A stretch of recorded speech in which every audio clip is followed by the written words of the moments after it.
a full bar of hit points and effectively have a focus sash on your side of the board, you can play it a little bit more fast, a little bit more offensive. It's going to be coming out turn one here. Archaladon and Sneasler for Kevin. Yeah, and Pelipper and King Gambit coming out for Federico. So there is that rain set up nicely for the Archaladon here. King Gambit there, ready potentially to provide a Swords Dance on the field, but the Sneasler is threatening it down seriously with fighting type super effective damage. A lot of King Gambit are opting for a Terra Ghost right now to be able to play into Sneasler a little bit more consistently, but this King Gambit is a Terra Dark, so even if it does Terra, it's still going to be susceptible to big close combats from the Sneasler. Of course, with the likely training of Archaladon on Kevin's side of the field, there is the option to just straight away target down the Pelipper with an Electro Shot and maybe a close combat or a Dire Claw to stop any form of speed control from Federico. So you've got to be really careful of that. If you're Federico, he's taken the risk here. The Pelipper takes a Dire Claw for its troubles. And it's poison. That is probably the status condition you prefer to see coming out here. It's very, very vulnerable indeed to an Electro Shot coming out from Kevin. But have they targeted down into the King Gambit? And how are they going to weather the storm? No, it is going to go straight into the Pelipper. It's immediately going to be off the field. Focus Sash broken. The poison not mattering in the end there. The Pelican is down. Pelican down and out. And the King Gambit has been unscathed this turn, going for a Kowtow Cleave into the Sneasler, breaking the Focus Sash, which could be a little bit more important for the late game. Certainly with this Basque Legion coming onto the board, it's going to put a lot of pressure on. It's in the rain. It's got its Swift Swim ability. Yeah, it can protect itself, but more likely it's going to be going on the offensive here. But it's probably not going to be able to pick up a KO on the Archaladon without a little bit of help from King Gambit. So there's a lot of decisions that Federico has to make here. Do you go on the offensive with Basque Legion and risk an Electro Shot coming into that slot and the Archaladon getting even more set up, or do you just go for a flip turn, knock out the Sneasler and get on out of there? Federico making optimal use of resources here, going for the flip turn, claiming a knockout, and now has the luxury of switching in a Pokemon from the back. Going to be Federico's own Archaladon here. Both bridges staring each other down. Electro Shot once more coming out from this already boosted Archaladon, so now it will be at +2 in its special attack. Targeting down the King Gambit, only time will tell. No, it's going to be the Archaladon resisting this Electro Shot, but with +2 in special attack, still taking it really pretty well. That's a really good amount of damage to be able to do to a Assault Vest Archaladon here. Kowtow Cleave rounding out the turn and doing a little bit of damage to Archaladon. And now both Focus Sashes are broke. Well, Sneasler's off the field, but Archaladon's Focus Sash, so to speak, has been broken, and now that gives Gdanske the opportunity to come in here. Gdanske, one of the Pokemon that really does like to play into Archaladon. It does a lot of damage, and of course it does have the choice specs at its disposal to be able to put out a lot of damage here. Doesn't have any moves that really do like to target down the King Gambit, so I'm wondering what Kevin's game plan is here. It's been target everything that's not named King Gambit so far, but that King Gambit has been able to just consistently put damage onto the field, and with choice specs, the Gdanske isn't going to be able to avoid a move like Sucker Punch. Well, Terrestrialization is something that neither of these trainers are going to be able to avoid.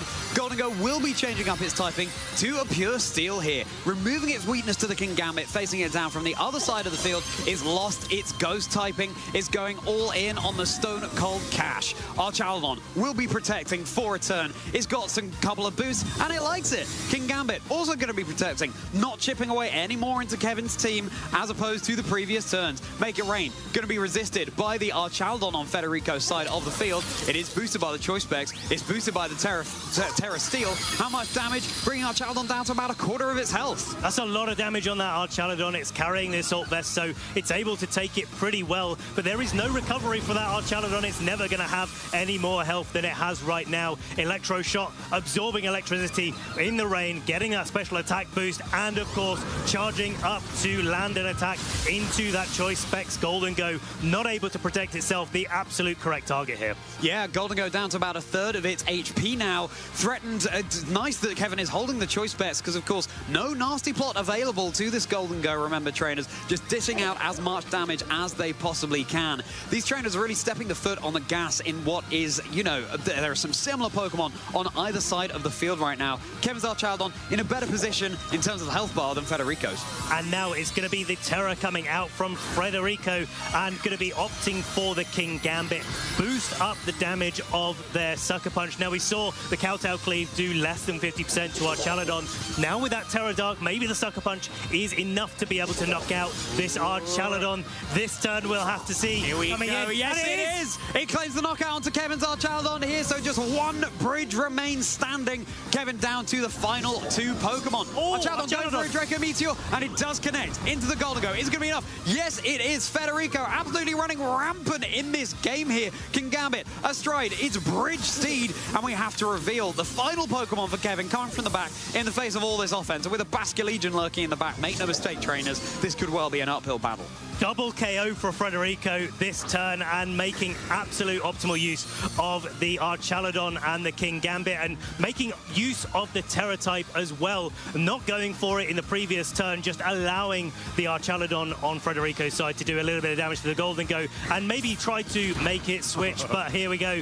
Scale Shot coming into the Archaldon. It already had 2 defense boosts from Stamina and it's getting a few more to its name. Yeah, these scales are going to do less and less damage with each that connect with the Archaldon. Boosting out the body press, not that it's something Federico might want to lean into here, given its resisted damage, but Draco Meteor, for example, that's not 100% accurate. Maybe it will end up being the most reliable move that the Archaldon can go for. We'll just have to see how many more turns it can stick around on the field. And the Draco Meteor from Federico's Archaldon is going to be dodged by this nimble Dragonite. Same cannot be said for the Kowtow Cleave coming out from King Gambit here. Breaking the multi-scale with a critical hit as well. The Dragonite down to just a sliver of HP. A sliver of HP, but it was always going to be an up-bridge battle here for this Dragonite to be able to make it all the way. And it is Kevin going to be forfeiting. It looked like Kevin was in a really good spot coming into the early couple of turns of the game, but Federico managing to turn things around. Huge congratulations to Federico here. Yeah, that was a really decisive, fast game. Faster than I was perhaps expecting there. And now Kevin has to decide how to adapt heading into the next game. Yeah, it's a tough one. I mean, looking at the speed orders that were going on there, Archaldon on Kevin's side was going first pretty regularly, but it did take too much damage from the first Kowtow Cleave to be able to survive the Terror Dark Sucker Punch in game 1. But then the Archaldon on Federico's side did outspeed the Golden Go to get that Draco Meteor off before the second Make It Rain went off from Golden Go, and that sort of telegraphs that maybe Federico doesn't need the Tailwind and maybe Kevin does need to think about bringing his own in this matchup, bringing the Talonflame in, trying to maybe get a little bit of Will-O-Wisp action going on the King Gambit, for example, to slow that down and just set the Archaldon up for him to do a little bit more damage. Time and time again, though, we have seen the trainer who has lost the first game be triumphant in the second and take it to a game 3. So this is far from over, trainers. Sneasler rushing out the pass right into the present alongside Archaldon. And here comes immediate Basculegion with Pelipper. Turn 1 Basculegion is definitely putting a lot of threats on the board right early on, but it does give a little bit of an opportunity for Kevin to be able to target into that slot because Basculegion can protect itself, but usually it's not optimal to do so with a choice item whatsoever, and it could give the space for Federico to get a tailwind. Oh my goodness gracious me, not very effective. What? With a choice band in the rain, that is huge damage from the Wave Crash onto the Archaldon. No status condition on the Pelipper there from Diaclaw. Now where is this Electro Shot targeting down? Kevin's Archaldon already on such low health. Both Pokemon on Federico's side of the field taking super effective. It will be into the Pelipper, so Focus Sash broken by the Sneasler. Kevin wanting that Pelipper out of there as quickly as possible. This is exactly what happened in game 1 as well. Well, Wave Crash is the big difference here where it's done so much damage to the Archaludon on Kevin's side of the field. Really like the way that Federico's playing this early game, just noting that there is no stamina on the Archaludon. It's okay. You know, target down the Archaludon. If you get knocked out with your Basculegion, you probably paved the way for the Archaludon in the back if you're Federico, and then you get the speed control, you get the tailwind, and then it can be Pelipper on the front foot trying to knock out Pokemon like Sneasler. Well, another wave crash we know is going to be enough to take care of Kevin's Archaludon here. Bye-bye, and it's going to be Federico's, the lone Archaludon standing. Sneasler now threatening super effective damage onto Federico's Archaludon, and that's exactly what's locked into. Archaludon for Federico also brought down low. It's not often that it's the Archaludon that are down so out and early in a game.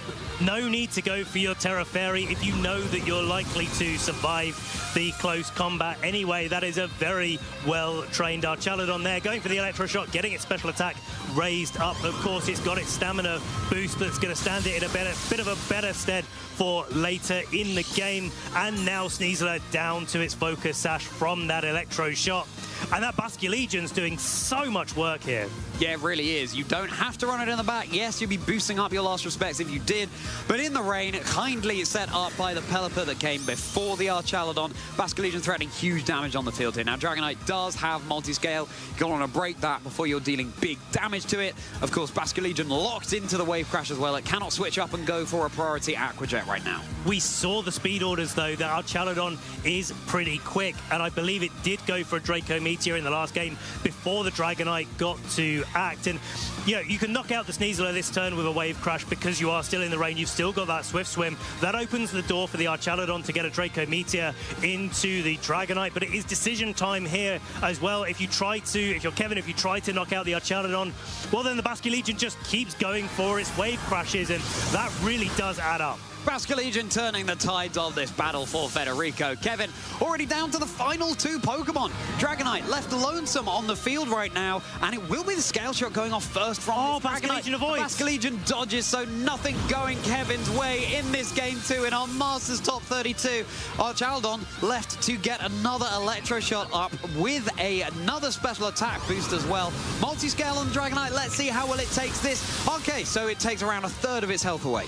Okay, so I got the speed orders wrong from the last game, and Dragonite going there and not being able to connect Scale Shot. Of course, a little bit of a detriment to Kevin. That Golden Go coming out in the back, it's looking like it's in a bit of a precarious situation. Kevin really needed that Basculegion gone to be able to have the Golden Go come in and just launch out, make it rains in the end game. He was playing to a Golden Go. Good time overall, but unfortunately, yeah, well, no change left in Golden Go's purse right now, because that wave crash is definitely going to be able to pick up a one-hit knockout, especially since the Golden Go is a Terra Steel.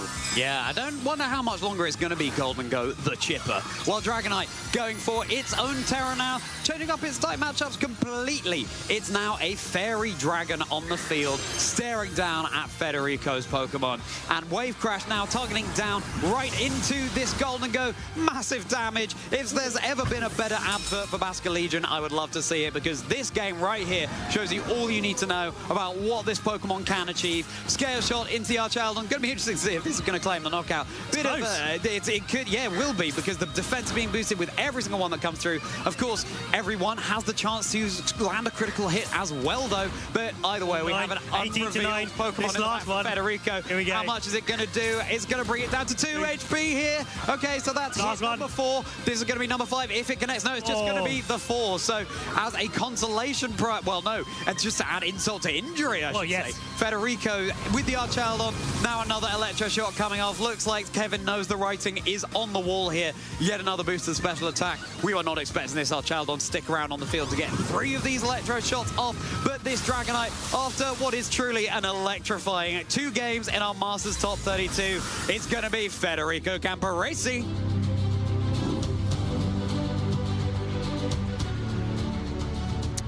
Well, what a match that we had.